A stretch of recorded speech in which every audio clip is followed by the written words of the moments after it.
All right. We got some question marks, Tank, and you know we're going quarterback here. Ooh, there's plenty of question marks. You know it.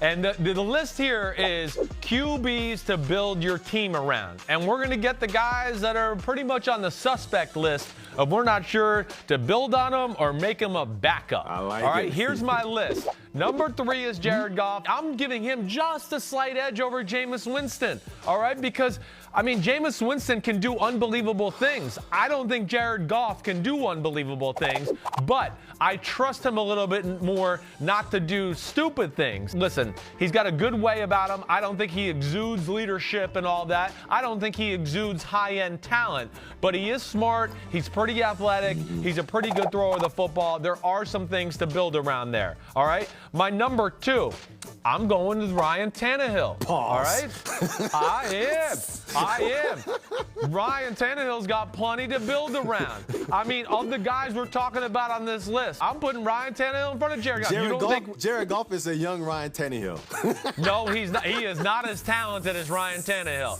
See, this is where it gets mixed up. Hey, Ryan Tannehill, you put him on the Rams, he wouldn't have thrown some of those interceptions we saw in the Super Bowl. I bet you they'd have been a little different last year. He's got a good arm. You're seeing that the last few weeks, and he's still in the prime of his career. You can build around that. And then my number 1, this is obvious. I mean, come on, it's Dak Prescott. Right. Yeah. Out of the guys we're going to put on this list right now, come on, Dak has got it all. Size, strength, leadership, toughness, mental toughness. It's all there. He has a chance to be elite.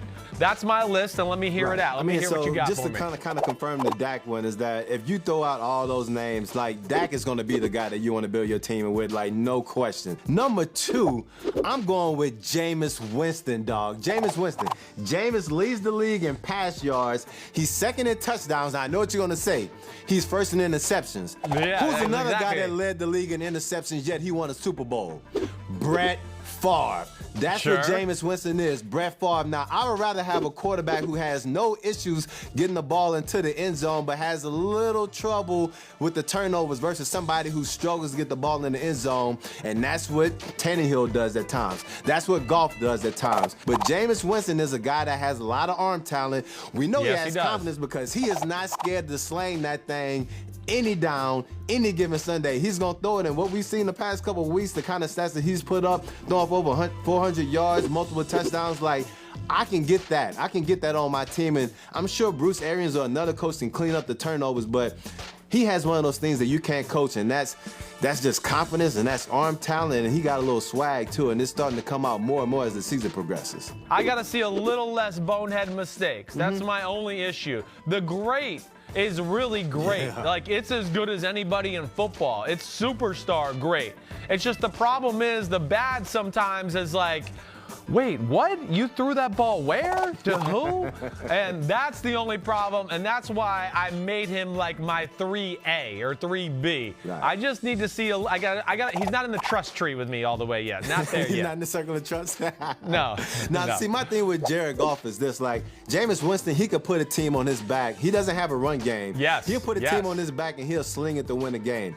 Jared Goff can't do that. If Ty Gurley's not going, the Rams are sunk. And for that reason alone, I feel like Jared Goff can't be number 2 over Jameis Winston. And if you look at it from this perspective, I know what you said about Ryan Tannehill. Now imagine this: if Sean McVay had Jameis Winston last year, do you think they win a Super Bowl?